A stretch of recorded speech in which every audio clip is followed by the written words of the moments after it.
اسلام انسان را به کرامت ذاتی و حریت معنوی فرا میخواند. اومانیزم یا هیومانیزم ظاهراً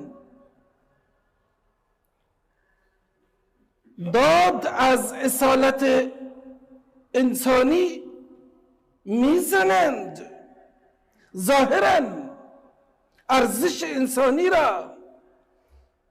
میپسندند، میستایند، ولی بدون نور وحی، بدون فروغ توحید در گرداب خودخواهی ها، در گودال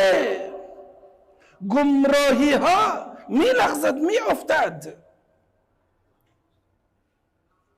و آپارتاید یک مصیبت هست،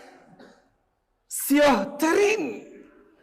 و تیره ترین چهره جاهلیت مدرن است که بنی آدم را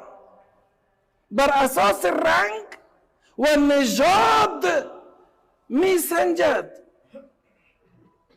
و تفرقه ها و دیوارهای نفاق را، دیوارهای جدایی را میان انسان ها ایجاد می کند، در حالی که در مکتب اسلام